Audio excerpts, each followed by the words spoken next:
Essencial entrevista com Edno Pimentel.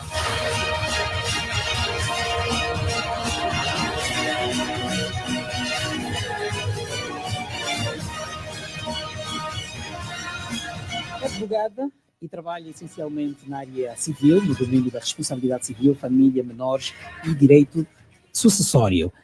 Atua em projetos de planeamento sucessório, testamentos, partilhas de bens por acordo judicial, direito societário, propriedade intelectual, direito do trabalho e segurança social. Tem também experiência em processos de responsabilidade financeira, estruturação da resposta em sede do contraditório nos processos de inquérito da Inspeção Geral do Trabalho, IGAI, bem como na área criminal, ou seja, na recuperação de ativos. É nossa convidada hoje, no Essencial Entrevista, a advogada Carlota Cambens, a quem desde já agradecemos pela disponibilidade. Muito boa noite, Edmil Pimentel, boa noite, caros rádio ouvintes, e eu que agradeço pelo convite. Pois bem, o ouvinte já sabe que pode acompanhar hoje um bocadinho mais tarde, por várias razões, mas adversas à Rádio Essencial, certamente, vai poder acompanhar essa conversa até bem perto das 19 horas e pode acompanhar aqui na 96.1 ou também nas plataformas digitais que certamente já sabe, YouTube, Facebook e também no TikTok. Vamos começar aqui a nossa conversa com a advogada Carlota Cambens, que também é docente universitária. Como é que é lecionar, ser professora, advogada, gerir isso? Como é que é? É um desafio que eu tenho muito gosto em abraçar. Confesso que a primeira profissão e a primeira paixão é a advocacia, a qual eu exerço a tempo integral. E paralela à advocacia, eu tenho também a docência. Não é? Há quanto tempo é advogada? Eu sou advogada há sensivelmente 5 anos, sim, contando a partir do momento em que recebo a cédula ou o cartão definitivo, não é? O estágio foi muito mais longo por diversas razões e pronto, vamos levando, não é? Vamos levando. Até então tem sido uma caminhada com alguns tropeços, mas muito satisfatória. Satisfatória do ponto de vista do alcance dos objetivos, muitos dos quais não traçados, mas como eu costumo dizer, Deus colocou no meu caminho e eu abracei-os. E por outro lado, porque exercer a advocacia em Angola é verdadeiramente um desafio. É um desafio. Eu acho que a palavra que mais completa é esta, desafiante, porque não é uma tarefa que possamos dizer que seja fácil, não é? Mas desafiante porquê? Por conta do contexto? Sim, por conta do contexto. Eu acho que isto se calhar não é só em relação à advocacia, não é tão somente em relação à advocacia, provavelmente seja transversal às outras áreas ou às outras profissões, mas particularmente para a advocacia é verdadeiramente um desafio, principalmente para mulheres, para jovens. Ainda se coloca este problema? Ainda coloca-se a questão o facto de ser jovem é também um quesito que costuma ser levado em consideração, acredito, e tenho muito que dizer e sustentar essa abordagem que tem-se colocado na base para até escolher um advogado. A ideia que se tem é que o mais velho é mais experiente e poderá dar melhor. Mulher é ainda mais difícil. Quando se é mulher é ainda mais difícil, porque nós temos muitos outros desafios e compromissos com a sociedade que, se não chocam, acabam por, de certa forma, limitar o alcance e a estabilidade ou a conquista profissional propriamente dito. Por exemplo, ser mulher advogada é muito mais difícil porque, primeiro, o contexto de estruturação até de um processo de estágio não olha para as especificidades muito próprias da mulher, não é? Que é uma questão que nós levamos em consideração, e é uma nota que não faz parte aqui da síntese ou da síntese do CV Síntese. Fui bastante sintético. Tem aqui a sua parte ainda formativa, a sua área académica. Era em relação à Ordem dos Advogados de Angola, onde eu sou conselheira nacional. Sim. E poderia partilhar desde já que uma das questões que tem sido levada em consideração e certamente poderá ser atendida tem a ver com a necessidade de haver uma reestruturação, quer do processo de estágio, como de todo um pacote legislativo da Ordem dos Advogados de Angola, no sentido de estar mais ajustado à realidade atual. E uma das questões que posso aqui avançar, e olhando para a questão que me coloca, tem a ver com o facto de um estágio não compreender algumas limitações ou algumas especificidades que é comum e que podem constituir um obstáculo para que uma jovem mulher que pretenda ser advogada não consiga fazê-lo em tempo real. Por exemplo, nós não temos nas causas justificativas de prorrogação ou de suspensão de contagens dos prazos para a conclusão do processo, de estágio, o facto, se calhar, de uma mulher estar gestada, não é?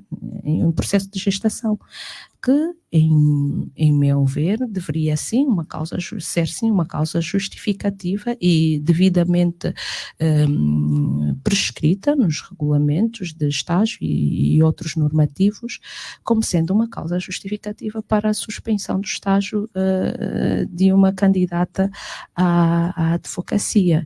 Entre essas questões, a conformação deste direito, por assim conformação eu diria a conformação ou a adequação destes normativos depende muito das políticas a serem implementadas a nível da própria Ordem dos Advogados. Primeiro, dependendo do âmbito e da abrangência da política em si, poderá ser um ato do próprio Conselho Nacional da Ordem dos Advogados, que esta questão posso desde já partilhar com os radiovintes e aqui com a 96.1, que já está a merecer uma atenção especial, e dada a abrangência do assunto em questão, poderá ser atribuída a responsabilidade, ou é atribuída a responsabilidade nos termos do Estatuto, a todos os advogados em sede de Assembleia Geral da nossa ordem, ou na nossa ordem. Ou seja, há questões que não dependem única e exclusivamente do Conselho Nacional para que sejam alteradas, implementadas e executadas. Devem ser levadas sim à consideração da classe em sede da Assembleia e a classe deliberar sobre esta matéria em concreto, tal como acontece com outras organizações sociais onde o corpo diretivo tem sim responsabilidade de gestão e administração, porém são responsabilidades que em certa medida têm a sua limitação, não poderão de per si praticar atos que oneram a toda uma classe sem que haja a manifestação de vontade de toda a classe em relação a estes aspectos. Há questões que são, em termos de gestão, se calhar utilizaria aqui o exemplo, em termos de gestão corrente, vamos lá ver, de uma associação ou de qualquer outra organização, que cai no âmbito das atividades comum e corrente, e que claramente ficam só por responsabilidade de quem está em frente da gestão da ordem, que no caso é do bastonário e do próprio Conselho Nacional. Outras questões são de conhecimento ou de deliberação em sede da Assembleia, que é o local adequado para que todos manifestem, eu me refiro a todos os associados da ordem, manifestem a sua vontade em relação ao que for proposto. Mas vê abertura neste sentido? Não, com certeza. Eu posso claramente partilhar que vejo abertura neste sentido por conta do feedback que nós recebemos em relação às abordagens que vamos tendo com os colegas. Não é uma abordagem que eu posso partilhar que é global, porque claramente para poder interagir com todos há necessidade de convocarmos e fazermos essa apresentação formal e ouvir e recolher dali uma opinião, mas com um ou outro colega que nós vamos trocando impressões, quer nos canais de comunicação mais usual, como em atividades comuns da própria ordem dos advogados e outras atividades em que maioritariamente os advogados se revêm e participam, de que realmente é a altura de nós pararmos e rever o pacote normativo na nossa ordem, ajustá-lo ou adequá-lo às nossas necessidades. Sentido, vai ser muito mais fácil porque depende da própria ordem, aliás faz parte da ordem, basta que a própria ordem assim entenda que isso deve acontecer, então os passos vão ser marcados.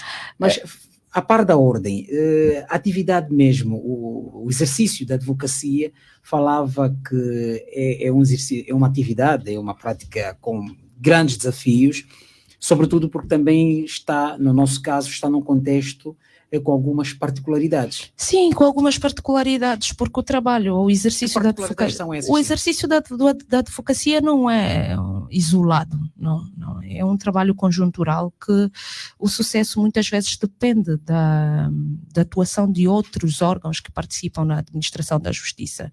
Se os demais órgãos que participam na administração da justiça não estiverem devidamente comprometidos ou por razões adversas, não se conseguir alcançar na plenitude os fins para os quais estes foram constituídos, certamente que isso há de influenciar no exercício pleno da própria advocacia. Uma das grandes questões que hoje quase todo mundo reclama e afirma o pleno exercício da nossa atividade profissional tem a ver muitas vezes com uma certa descredibilização que vamos vendo em uma ou outra instituição, tem a ver, se calhar, com uma... Descredibilização dos advogados por parte de outras instituições? Eu utilizaria um termo não tão pesado quanto este, não em relação aos advogados, mas poderia eu dizer que em relação à forma como os assuntos vão ocorrendo, vão vão ocorrendo, o termo correto é esse, e a maneira como se pretende dar resposta ou exercer em representação o direito ao contraditório que cabe a cada uma das partes, por um lado. Por outro lado, em função muito da atuação de um ou outro profissional que tenha a responsabilidade de fazer diferente e de aplicar devidamente aquilo que dispõe a lei. Eu posso lhe dizer, eu posso partilhar aqui convosco, com todos os rádio ouvintes, que questões como o facto de assistirmos à agressão de um advogado no exercício das suas funções é uma das questões que também afermam e que preocupa muito, não só a ordem como a classe num todo.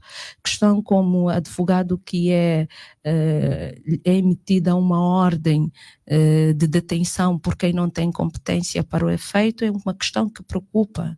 Questão como não observância das prerrogativas ou não respeito por aquele que tem a responsabilidade de zelar pelos direitos de outrem, porque a nossa responsabilidade é essa, só para terminar, porque a nossa responsabilidade é essa, nós trabalhamos para que qualquer cidadão amanhã possa ter o seu direito devidamente salvaguardado em circunstâncias já diversas, e ainda assim passamos por desafios como este. De outra forma, nós deveríamos ter um tratamento adequado à nossa posição e à nossa responsabilidade social. E é isso que nós esperamos e trabalhamos para alcançar, que o olhar ao advogado seja um olhar condigno e compatível com o seu estatuto social e responsabilidade social. Isto aqui é muito importante e precisa-se resgatar ou precisa-se partilhar com a sociedade civil a responsabilidade que um advogado tem e a necessidade de serem atendidas e respeitadas as suas prerrogativas. Eu perguntava-lhe como é que se pode explicar, por exemplo, essas violações com as devidas aspas em relação aos advogados, quando um advogado recebe um mandado por quem não tem competência para o fazer. Se um advogado com a preparação que tem, acontece isso, como é que é a situação de pessoas indefesas, pessoas ou vulneráveis, vamos assim dizer? Por isso é que eu levanto e partilho isto com muita preocupação, não é? Porque a última pessoa que deveria ser alvo de situações de género seria um advogado. A última pessoa que seria alvo de situações de género seria um advogado. Então, nestas circunstâncias, o que é que nós temos, podia-se perguntar, o que é que nós temos preparado? Sim. Claro, a intervenção imediata da ordem. A Ordem dos Advogados tem uma comissão específica que trata sobre estas matérias, que é a Comissão das Prerrogativas dos Advogados. E no âmbito desta comissão são desencadeadas atos e atividades com vista a cautelar o respeito das prerrogativas do próprio advogado e exercer o patrocínio judiciário naqueles atos em que estejam envolvidos advogados, fundamentalmente quando tais atos desenrolaram no exercício da sua função de advogado. Neste caso, em concreto, em que acabamos de partilhar, que envolve um colega advogado, há ser despoletados claramente os atos que se impõem, diligenciar para que haja a responsabilização de quem atuou em desconformidade, para que o direito seja reposto e que claramente sejam cumpridos os papéis que decorrem do âmbito da responsabilização. Enquanto servir de exemplo. Ordem, como é que classificam atos desta natureza? Reprovável. Sim, a classificação eu iria colocar no sentido de falta de respeito, por exemplo. Não há respeito pela atividade do advogado, não há valorização. Como é que encara esta situação? Eu não diria que não há valorização do advogado. O advogado em Angola é respeitado? Não tanto quanto deveria. É isso que eu devo dizer, não tanto quanto deveria.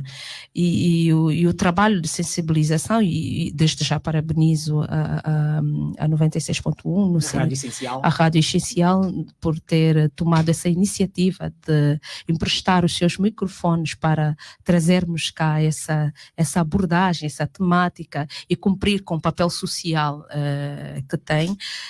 Neste caso, eu poderia começar por responder da seguinte forma. Primeiro, A questão do respeito dos direitos, das prerrogativas e do advogado como tal, deve ser responsabilidade não só da ordem, mas de todo cidadão, porque se o advogado não é respeitado como tal, nós temos um problema muito grande, porque esta pessoa que é desrespeitada é que vai desempenhar o papel fundamental quando precisar de ver os seus direitos salvaguardados. E o advogado é advogado de todos, é advogado do magistrado judicial, Como é que isso é advogado do magistrado do Ministério Público, é advogado do Presidente da República, é advogado até das instituições, é advogado de todos. Pode até existir outros sem outras atividades, pode existir advocacia sem outras atividades, mas outras atividades sem advocacia é impossível. Exatamente. Eu perguntava de que forma estende o papel também da advocacia à própria sociedade civil. Como é que isso pode acontecer? Como é que ocorre essa manifestação em que a sociedade civil, que não tem qualquer tipo de preparação, pode, por exemplo, defender, vamos lá, ir em favor de uma situação em que os advogados estejam a serem injustiçados, por exemplo? Sim, mas quando eu partilho essa questão da sociedade civil, eu não estou a me referir especificamente no cidadão que está a passar ali embaixo a fazer a comercialização ambulante. Não, eu estou a me referir a todos que têm responsabilidade em fazer opinião pública. Os professores, eu partilho aqui, a rádio é essencial, tem a sua responsabilidade e por isso é que convidou-nos para estar cá e por isso é que a gente tocou nesta abordagem. Todos os fazedores de opinião públicas têm a responsabilidade de divulgar, de cumprir têm a responsabilidade social de cumprir com o dever de partilha, de socialização, não é? E é neste sentido em que prende-se a nossa abordagem, é neste sentido em que prende-se a partilha que acabamos de fazer, de modos a que cada um de nós faça a sua parte, no sentido de amanhã nós não sermos vítimas dos nossos próprios atos. Ao longo deste trabalho que faz, que é a advocacia, tem visto o cumprimento da lei? Os advogados estão ali para defender, geralmente, em alguns casos para acusar também, não é? Mas aqui no caso é para defender. Na relação com os órgãos do Estado, sobretudo com os tribunais, tem havido o cumprimento da lei? Eu acho que é um verdadeiro paradoxo. É um verdadeiro paradoxo. Porquê? Porque dizer que não há o cumprimento da lei é dizer que não há justiça, não é? Então, é por isso que eu digo que é uma pergunta paradoxal. Mas dizer que não há o cumprimento efetivo e pleno da lei seria pintar uma floresta que não existe, não é? O que é que eu digo? Em muitos casos, nós somos confrontados com decisões escandalosas, não é? Em muitos casos, nós somos confrontados com posicionamentos extremamente reprováveis. Em muitos casos, nós somos confrontados com sentenças, acórdãos, resoluções que não refletem aquilo que se espera de um Estado de Direito. E o que é que nós devemos fazer enquanto advogados? Cumprir com o nosso papel. Se aquela decisão claramente é totalmente contrária ao dever ser, aquilo que dispõe a Constituição da República de Angola e demais normativos ordinários, nós conhecemos, e como bem disse, todos os caminhos e garantias à disposição para que a regularidade, a legalidade seja devidamente reposta. Mas qual é a apreciação que faz, por exemplo, quando existem casos, como diz aqui, verdadeiramente escandalosos?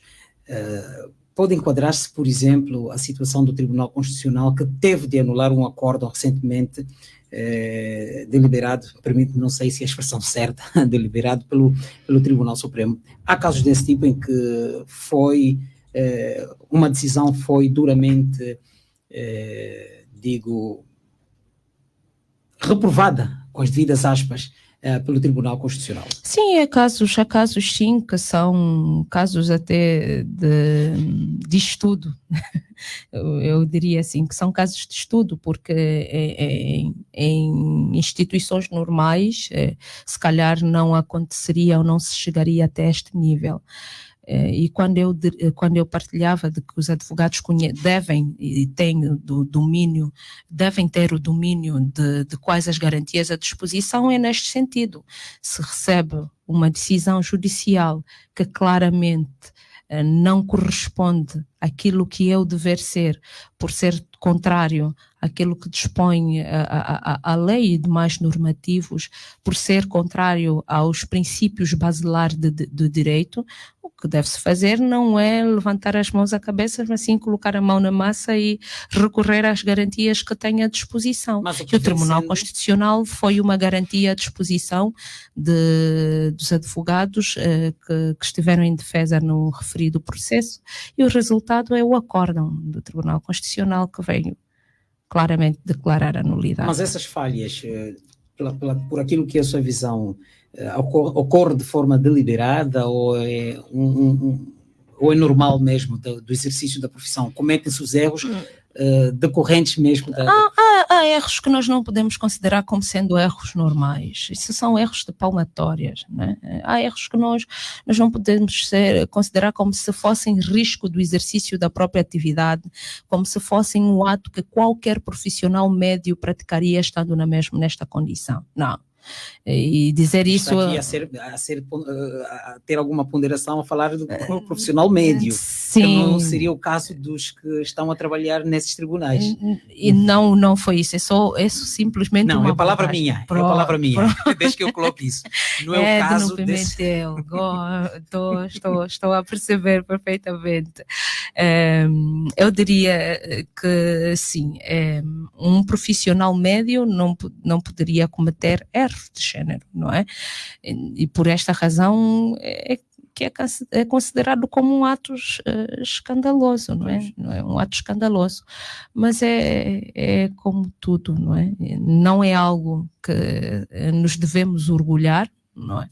Não é algo que devemos levantar a bandeira, ou seja, a existência de erros de género. Devemos sim trabalhar para que tais situações não sejam recorrentes, não é?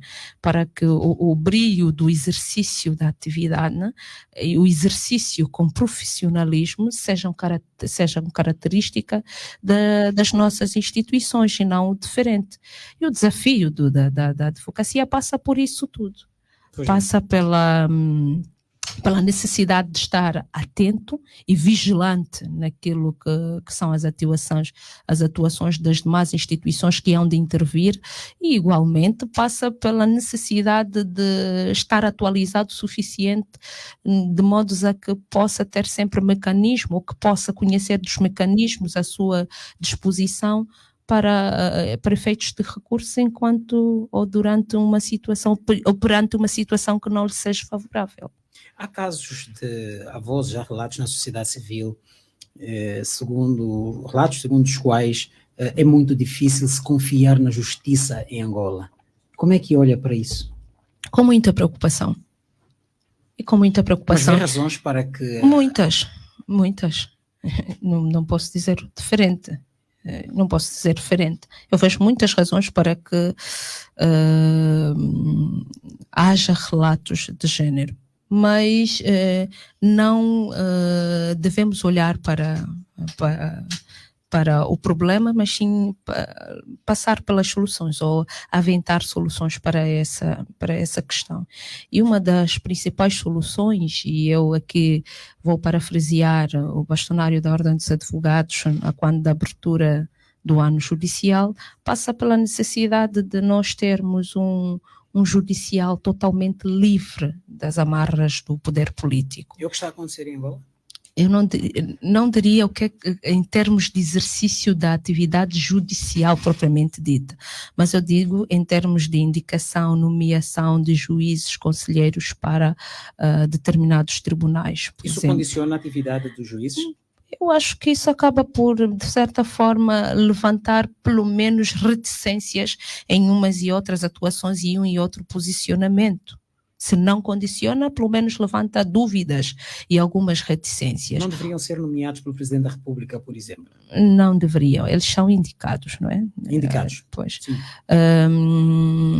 Não deveria. Não deveria.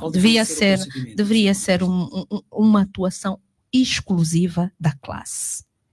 Não é? Não, essa ingerência, não é? Que permita que a expressão ingerência, de certa forma não acredito, isso é uma opinião muito particular, acaba por não ser uma mais-valia para a própria magistratura judicial e acaba por, de certa forma, criar reticências em uma outra atuação a nível destes órgãos, não é? Por que é que passaria a alteração deste paradigma que Angola vive, neste quesito? Por quem que passaria a alteração deste quadro em que os juízes são indicados? É uma medida que passaria pelo legislativo, por exemplo, tomar uma decisão em vez de juízes serem indicados? Não, é assim, de tal forma que existe, por exemplo, há uma total independência a nível da Ordem dos Advogados, não é? Há uma total independência, onde o bastonário da Ordem dos Advogados é eleito. E isso, de certa forma, acaba por criar uma confiança na classe e evidenciar a independência que as instituições devem ter. E a questão da magistratura e o paralelismo que fazem do facto da magistratura estar atrelada ao poder político, muitas das questões passam por esta indicação ou esta nomeação que acaba por ser feita, não é? Para mim e por mim deveria-se deixar a magistratura, o poder judiciário, totalmente livre de qualquer interligação com o poder político. E assim podermos caminhar e dar passos largos para uma total e efetiva separação de poder. Está ligada também, aliás, é a área em que melhor navega, que é o direito do trabalho e segurança social. Decorre neste momento, um braço de ferro entre as centrais sindicais e o governo. As centrais sindicais falam. Esteja à vontade, doutora, esteja à vontade, o que for necessário fazer, nós vamos fazer para que possa ter tempo para falar. Dizia que há um braço de ferro entre as centrais sindicais e o governo. As centrais sindicais exigem, entre outras condições, ou reivindicam, não é? Entre outras situações, a melhoria das condições laborais, melhoria dos salários, melhoria do poder de compra por via da redução de alguns impostos, como é o caso do imposto sobre o rendimento de trabalho. Tem estado a acompanhar este processo? Qual é a visão que tem? Nós temos acompanhado o processo da greve desde a primeira fase. Não é? Na primeira fase nós tivemos uma intervenção muito pontual, por conta da denúncia que chegou até a nós, dando conta de que havia violação de direitos fundamentais de alguns grevistas. Por conta dessa experiência que nós tivemos na primeira fase da greve, nesta segunda fase decidimos fazer uma monitorização desta segunda fase da greve, colocando os órgãos da Ordem dos Advogados locais, não é, a nível das demais províncias, a fazer o acompanhamento de todo o processo dessa segunda fase da greve. Assim, até então, um braço de ferro que não louvamos entre a Ordem dos Advogados e as frentes sindicais.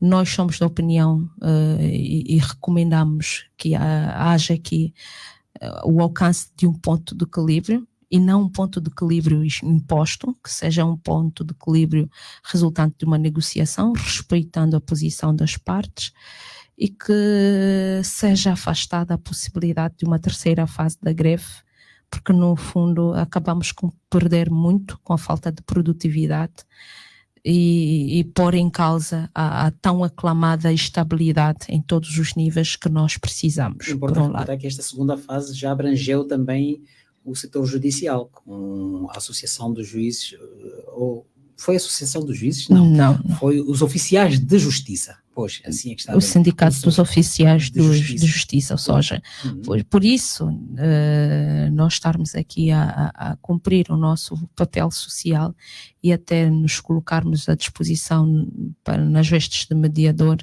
no sentido de poder aqui alcançar um ponto de equilíbrio, não é? Pelo menos nessa segunda fase da greve, nós não tivemos relatos de agressões e detenções de grevistas, mas tivemos muitos relatos de atuações que configuravam claramente coação a não adesão da greve, que é algo muito grave.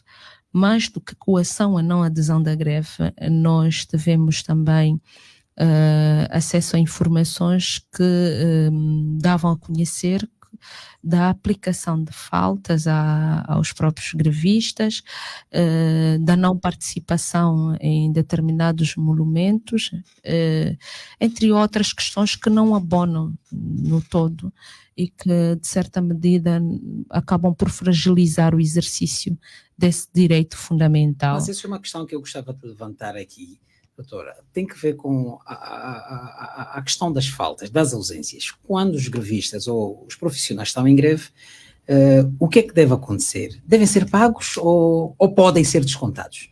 Eles podem ser descontados, ou seja, a lei da greve estabelece e de forma clara. Depende do bom senso apenas da entidade empregadora. É uma faculdade, não é? Por isso é que nós levamos sempre a seguinte reflexão. O que se está a fazer é o exercício de um direito fundamental. Nós devemos alcançar essa maturidade de olhar para os exercícios de direitos fundamentais não como uma afronta, mas como uma forma de manifestação clara das preocupações de uma classe. Isso é muito importante, por um lado. Por outro lado, a aplicação das faltas. A falta tem outros efeitos. Mas não é consequência da decisão que os próprios sindicalistas... Não, mas nos termos em que dispõe o regime da greve, não é? A lei da greve, é claro, está devidamente clara a norma que o exercício da greve pode pôr em causa, sim, o direito à remuneração.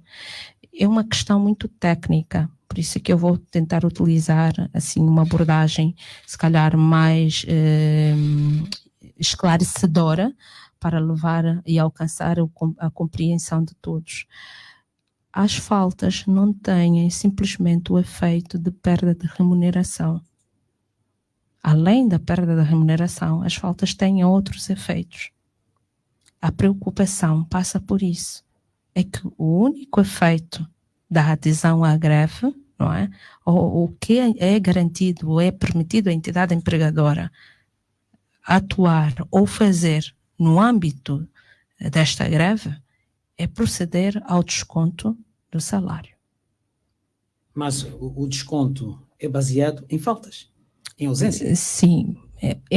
O desconto que a entidade empregadora vai realizar no âmbito desta greve é em função da não produtividade durante aquele período. Por ausência.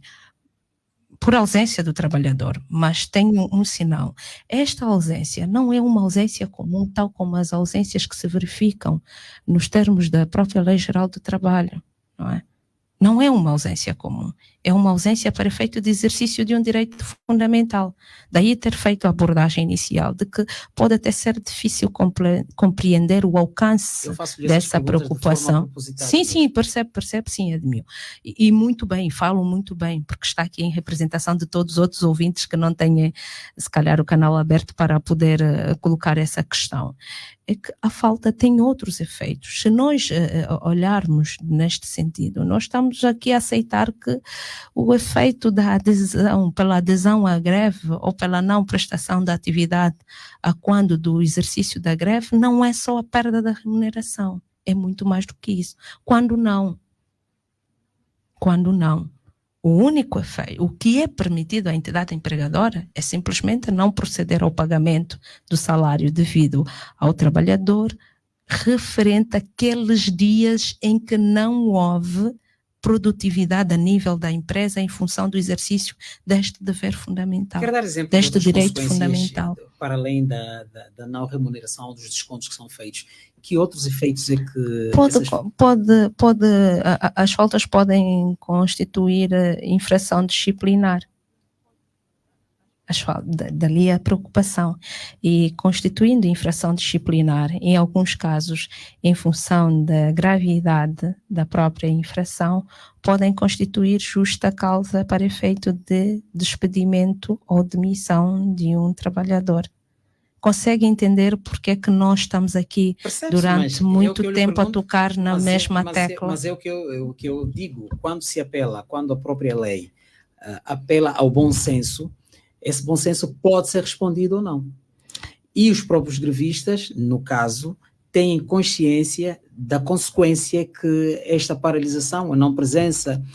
Sim, mas a consciência que eles têm é que é de perda de remuneração, e a consciência e aquilo que decorre da lei, não de outros efeitos em função de outras atuações que podem ser aplicadas. Levando no âmbito do Estado, acredita que o próprio Estado pode servir-se dessas ausências para processos disciplinares e eventuais? Não deve. Eu não digo o que é que o Estado pode ou não fazer, eu digo o que ele não deve fazer, não deve.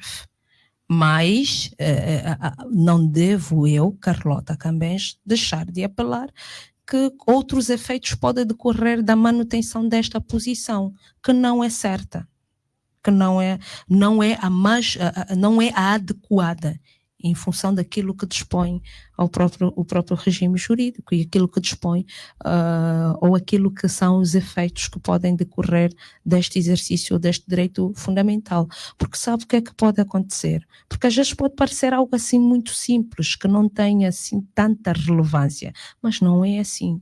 Porque isto pode, de certa forma, coagir, impedir, limitar com que as pessoas possam, clara e efetivamente, exercer este direito fundamental. E não é essa a bandeira que cada cidadão espera de Angola. Não é esta bandeira que cada um espera. Neste aspecto, em particular, a legislação deveria ser alterada? Ou assim como está? Eu acho que de início eu pedi ao Edmio alguns minutos, não é?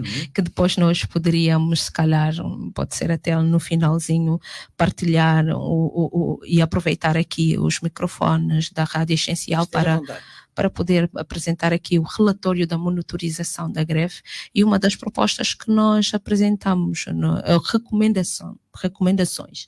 Uma das recomendações que nós apresentamos aqui neste relatório de monitorização da greve é claramente a necessidade de podermos tentar rever, porque estamos diante de um diploma que foi aprovado muito antes até da entrada em vigor, mais de 10 anos antes da entrada em vigor da Constituição da República de Angola, e o processo que se faz até então é da adequação dos diplomas legais à Constituição, que é a Carta-Mãe a nível da República de Angola. Quais são os resultados que foram obtidos desta monitorização que foi feita pela Ordem dos Advogados?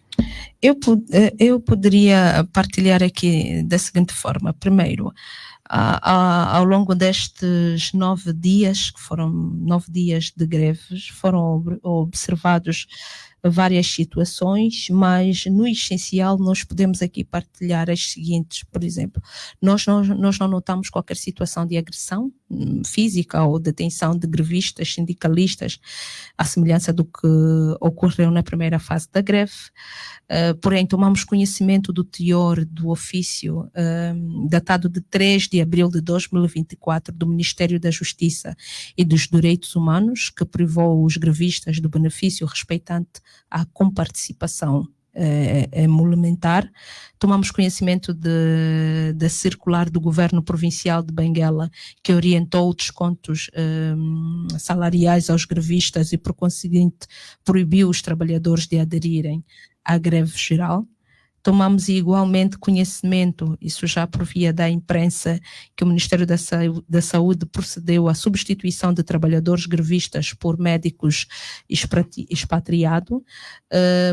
Assinalou-se em Cabinda situações de ameaça, intimidação a grevistas e sindicalistas pelos serviços de segurança do Estado. o Conselho Provincial do Huambo foi notificado recebeu uma notificação ou uma exposição, assim está correto. O Conselho Provincial do Huambo recebeu uma exposição feita pelo Sindicato Nacional dos Professores, mas que os factos reportavam a 2023, daí não ter merecido outras abordagens. Vale também aqui destacar que o Conselho de Administração da Empresa Nacional de Eletricidade, orientou no dia 19 de abril de 2024, que se procedesse a desconto nos salários dos aderentes à greve, que teve lugar de 22 a 30 de abril. Nas províncias do Namibe, de Benguela, o destaque recai novamente sobre a ENDE, onde no Lubito o responsável chamou a polícia, ato contínuo ordenou a dispersão dos grevistas que manifestavam de forma pacífica, ordenando mesmo até a remoção dos dísticos da greve afixados no local. No Namíbia, a direção provincial da mesma entidade convocou os trabalhadores com o objetivo de os demover da adesão à greve, tendo até solicitado inclusive que se removesse os cartazes respeitantes à mesma afixados nas suas instalações. Nós temos aqui estas situações verificadas durante o processo de greve. Para nós, gostávamos sempre de lembrar a sociedade civil num todo que a liberdade sindical e a greve são direitos fundamentais e os preceitos constitucionais e legais relativos aos direitos fundamentais devem ser interpretados e integrados em harmonia com a Declaração Universal dos Direitos do Homem, a Carta Africana dos Direitos do Homem e dos Povos, bem como dos tratados internacionais sobre as matérias ratificados pela República de Angola, sem esquecer que também essa medida de substituição dos médicos grevistas por colegas expatriados configura um constrangimento ao movimento grevista e impede que o mesmo alcance os seus objetivos. Diante destes comportamentos institucionais supramencionados, a Comissão dos Direitos Humanos da Ordem dos Advogados de Angola condena e reprova veemente as medidas adotadas quer pela ENDE no Namibe e em Benguela, pelo Ministério da Saúde, pelo Ministério da Justiça e dos Direitos Humanos, como pelo Governo Provincial de Benguela. No caso, permita que eu a interrompa, no caso do Ministério da Saúde, não se compreende que havia necessidade de garantir alguns serviços ou o Estado tinha mesmo de arcar com as consequências de não responder atempadamente às reivindicações dos trabalhadores? A informação que nós recebemos, e isso nós partilhamos com base naquilo que são os relatórios e informações recebidas, é que os serviços mínimos estavam garantidos. Estando garantidos os serviços mínimos, não é permitido fazer a substituição. Não era a via mais adequada, mais viável a substituição de profissionais durante o processo da greve, porque acaba por ser uma limitação deste exercício. Claramente que essa obrigação da prestação dos serviços mínimos é para cautelar o bem fundamental que está em causa e que goza de supremacia, que é o bem-vida, não é? Estando acautelados os serviços mínimos, o que se esperava era que, ao invés de arranjar alternativa de substituição, alcançasse um meio termo em sede da gestão deste mesmo conflito. Porque já parece-nos que caminha para isso. Não seria qualificado como tal, como sendo um conflito, mas parece-nos que com posições como as que nós estamos a acompanhar, provavelmente poderá caminhar para um possível conflito. Um exercício pacífico de um direito fundamental não necessariamente deve mesmo ser considerado como um obstáculo ou como uma falta de patriotismo. Deixe-me que eu pergunte, depois de se ter feito este levantamento todo sobre as ocorrências decorrentes, permita-me aqui essa expressão, da greve, qual é o próximo passo a ser dado?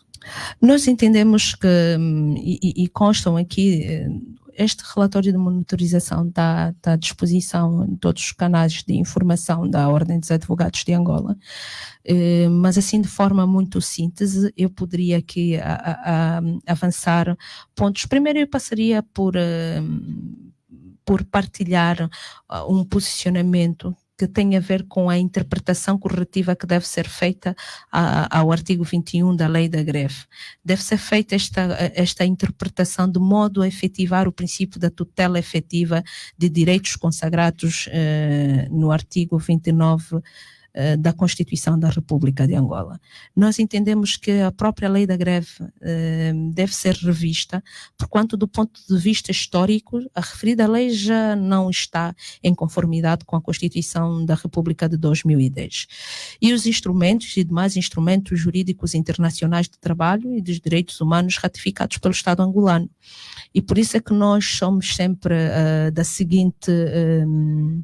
da seguinte recomendação, que é sempre de instar a Assembleia Nacional, o Presidente da República e as centrais sindicais, os trabalhadores e a sociedade civil a unirem-se na elaboração de uma nova lei da greve mais justa e que respeite os princípios estruturantes do Estado democrático e de direito. Recordando sempre que o direito à greve está ligado aos direitos fundamentais, logo não deve ser restringido de maneira arbitrária.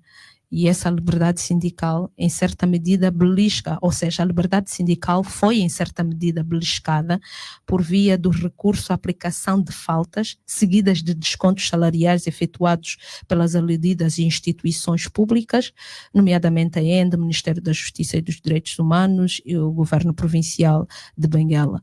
Quanto aos serviços de segurança do Estado, as diligências efetuadas não resultaram na comprovação de indícios suficientes da denúncia efetuada, pelo que não mereceu uma análise da Comissão de Direitos Humanos da Ordem dos Advogados, sendo alvo de outra forma de abordagem reservada para o futuro.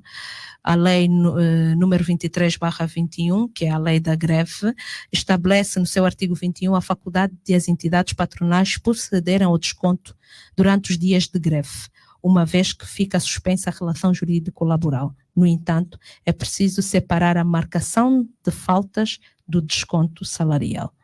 Embora a lei acima referida estabeleça tal faculdade, o exercício do direito à greve deve ser compreendido num quadro da justiça social e da ampla proteção da liberdade sindical, enquanto direito fundamental. Isto implica dizer que no contexto de Angola, sendo baixos salários e a precariedade do poder de compra uma das principais reclamações dos cidadãos sindicalizados e grevistas, os descontos salariais configuram uma medida excepcional, uma vez que, entre os seus efeitos, observamos o desencorajamento do movimento grevista, a desmobilização sindical e o enfraquecimento da pressão social, que constitui uma ferramenta essencial para o alcance das soluções reivindicadas. Doutora, diante destas constatações que foram feitas e da leitura que faz da primeira fase da greve, da segunda, o posicionamento do próprio governo, consegue ver se haverá ou não uma terceira fase? Eu diria que deveria-se evitar uma terceira fase, porque da leitura que eu faço, quer da posição das frentes sindicais, como do próprio governo, eu acredito que a terceira fase da greve provavelmente será uma realidade, mas não seria a melhor via a ser seguida. Não sendo a melhor via, nós queremos com isso exortar, nós queremos com isso convidar o governo e as frentes sindicais para sentarem e poder se alcançar aqui um ponto de equilíbrio. Negociações, neste caso em concreto, se aconselha, porque acima de qualquer coisa, o povo, a população e o interesse público acaba por ser mais beliscado do que qualquer outra coisa. Então eu acho que são uma das questões de maior e significada sensibilidade que nós precisamos pensar e olhar, analisar e abordá-las com responsabilidade e, acima de tudo, olhar para aquilo que nós queremos do nosso país. E olhar para aquilo que nós queremos do nosso país não é olhar simplesmente para as dificuldades que o Estado atravessa, mas olhar também para a dificuldade que o trabalhador, que o funcionário público hoje atravessa em função das condições e da perca do poder de compra que se assiste. Nós vamos agradecer aqui a presença. Gostávamos que pudesse ter mais tempo para podermos continuar a conversar aqui. Muita coisa que ainda ficou por fazer ou por ser dita, mas o tempo exige que nós terminemos mesmo aqui. Mais uma vez vamos agradecer Carlota Cambens por ter estado disponível para essa conversa e esperar contar consigo em próximas oportunidades. Edmil Pimentel, eu muito agradeço pelo convite à Rádio Essencial, muito obrigada, e aos caros rádio ouvintes, recebam o meu abraço. Pois bem, ouvindo a Rádio Essencial, ficamos por aqui hoje. Já sabe que o compromisso volta na próxima terça-feira. Os cumprimentos são da equipa que mais uma vez trabalhou para si, Rosangola, Mário Mugete esteve no apoio à técnica, Mercedes de Andrade e Nilton Ventura. Nós voltamos na próxima semana.